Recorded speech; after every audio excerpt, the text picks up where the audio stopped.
Alors que Alien Earth s'apprête à nous délivrer son final, les corps vont encore tomber et les aliens auront un énorme rôle. Alors, qui sera le prochain hôte de Tiocellus? Allons. C'est l'heure de l'histoire, mon poulet au miel. On ouvre les petits volets. Cœur vaillant, œil sur la balle, on ne peut pas perdre. La situation est déjà précaire avec Wendy, car maintenant elle reconsidère ses allégeances et se laisse aller à un rôle potentiel de reine xénomorphe. D'un autre côté, alors qu'un désastre se prépare pour Boy Cavalier, il reste volontairement ignorant, accordant toute son attention au monstre le plus intrigant de la série. Le jeune génie apprend que c'est le geste calculé de Tiocellus qui a causé la mort d'Isaac. Il semblerait qu'il ait enfin trouvé son nouveau jouet, un jouet capable d'être plus intelligent que lui. Toutefois, il y a un hic, le mouton ne parle pas, ce qui signifie qu'il a besoin d'un volontaire, et il a déjà quelqu'un en tête. Mais qui ?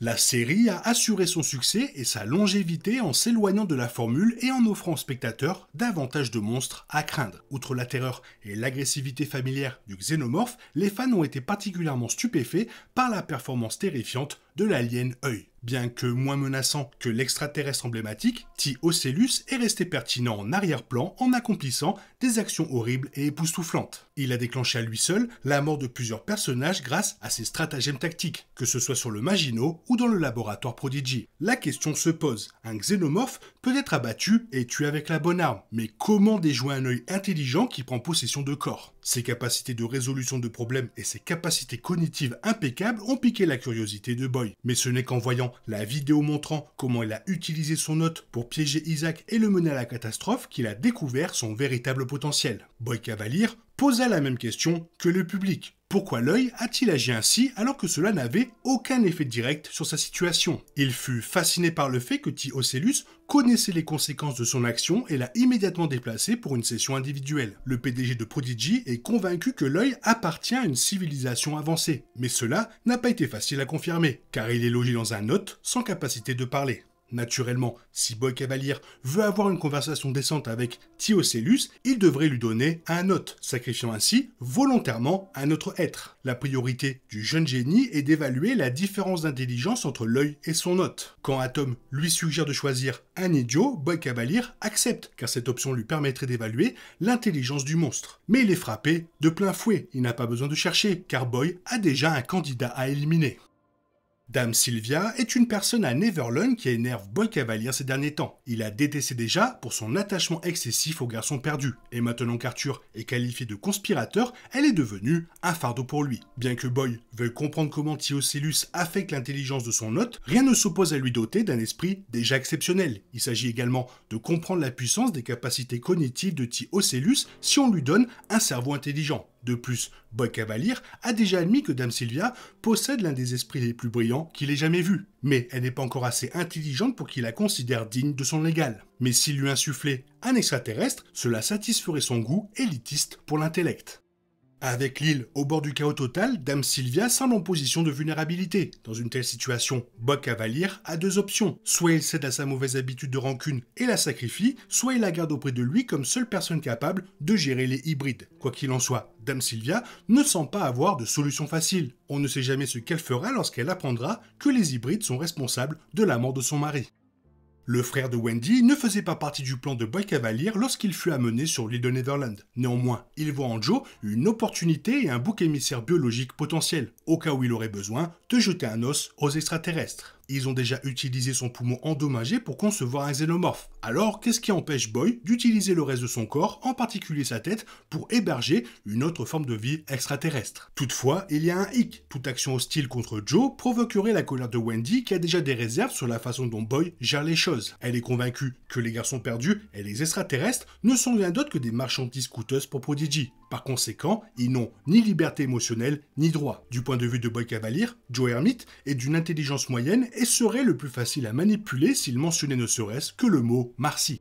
Joe n'a été qu'un problème pour Boy et une distraction pour son projet à plusieurs milliards de dollars. Donc si Boy devait faire un choix, ce serait probablement Joe Hermite. Le PDG de Prodigy pourrait encore renverser la situation, car Wendy et Joe sont en pleine crise morale, ce qui permet à Boy de les diviser. Il pourrait facilement éliminer Joe et manipuler la situation pour raisonner Wendy. Les enfants hybrides sont sans aucun doute les biens les plus précieux de Boyd Cavalier, mais il a prouvé à maintes reprises qu'ils étaient quelque peu superflus. Il a déchiffré la technologie, et la seule raison qui le pousse à s'intéresser à eux, c'est l'argent. Il ne se soucie pas d'eux, et est toujours prêt à les mettre en danger s'ils obtiennent des résultats escomptés. Par exemple, il les a envoyés en mission dangereuse sur le Maginot, a délibérément manœuvré Wendy pour qu'elle explore son lien avec le xénomorphe, et a constamment harcelé Dame Sylvia et Arthur afin qu'ils exploitent les hybrides. De plus, il a fait preuve d'une indifférence dérangeante face à la mort d'Isaac, donnant délibérément l'impression qu'il y a plus à découvrir. Alors, qu'est-ce qui l'empêche de sacrifier un autre hybride pour satisfaire ses ambitions égoïstes ? Bien entendu, les garçons perdus ne sont pas réellement humains, mais ils ont une conscience humaine, et Thiocellus fonctionne neurologiquement plutôt que de nécessiter de la chair et du sang pour contrôler son hôte. Il lui suffit d'une tête et d'une connexion neurologique pour s'emparer du corps de l'hôte. Cela est logique dans une certaine mesure, car l'intelligence des garçons perdus est subjective. Ils ne sont pas intelligents de leur propre initiative, elle dépend plutôt de ce qui est téléchargé sur leur ordinateur central. Cela dit, il pourrait être plus intéressant pour Boyd de tester si une forme de vie extraterrestre intelligente peut s'adapter à un esprit hybride, pour voir si elle est capable de libérer tout le potentiel neurologique de son hôte.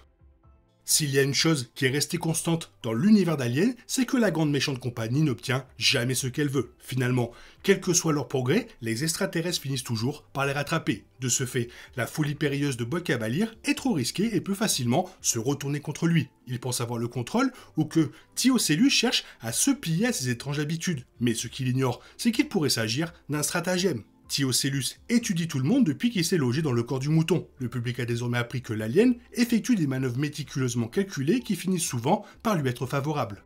Il y a donc de fortes chances qu'il manipule Boyd Cavalier pour obtenir ce qu'il veut, bien qu'à l'intérieur d'une capsule, un autre humain peut changer la donne pour l'œil, et il peut tendre un piège. De plus, il est indéniable que le public souhaiterait que Thiocellus s'infiltre dans le corps de Boyd Cavalier. Ce serait une justice poétique pour lui, une fin appropriée à son règne égocentrique de terreur intellectuelle. Il est clair que Boyd Cavalier est le véritable méchant, puisqu'il a tout orchestré pour mettre la main sur les formes de vie extraterrestres. Par conséquent, si quelqu'un mérite d'être l'hôte de Thiocellus, c'est bien lui. Pendant longtemps, le xénomorphe a été présenté comme la créature ultime aux capacités invasives. L'affronter n'est jamais chose facile pour les humains, mais à un moment ou un autre, le premier peut toujours déjouer le second. Mais que se passe-t-il lorsqu'on a affaire à une espèce hautement intelligente et autodidacte, comme Thiocellus? Alors que le xénomorphe privilégie la force musculaire, le Thiocellus fait preuve de bon sens et exploite la moindre incompétence de ses rivaux. Ce qui est le plus effrayant, c'est que l'alien semble plus prémédité à chaque épisode, ce qui suggère qu'il est capable de traiter des données et des événements complexes. On dirait presque qu'il utilise l'intelligence de son hôte pour se nourrir. C'est peut-être pour cela qu'il n'a pas de bouche, car il n'a besoin que d'un cerveau pour se nourrir. Thiocellus s'annonce sans aucun doute comme la forme de vie extraterrestre la plus effrayante et la plus dangereuse de toute la saga. Au lieu d'avoir la même réaction prédatrice et instinctive que le xénomorphe, Thiocellus attend le bon moment. Il étudie le chaos, chaque mouvement, chaque bip de l'ordinateur, et perçoit tout comme s'il s'agissait d'une machine. La série nous a prouvé que l'alien œil n'est ni un anti-héros, ni un messie. C'est le véritable méchant, le tueur ultime. Alors, imaginez ce qu'il pourrait devenir s'il est capable de prendre un hybride comme hôte. Cela me fait froid dans le dos, juste à l'imaginer. Vivement le dernier épisode pour savoir quel va être le prochain hôte de Thiocellus. Toi, qu'est-ce que tu en penses? Fais-moi part de ton avis dans la zone commentaire, sinon comme d'habitude, bisous bisous, bye bye. Il est impossible de compter sur les autres de nos jours, on est obligé de tout faire soi-même. Je me trompe? Rien de grave, j'avais tout prévu. Où va le monde, je vous le demande.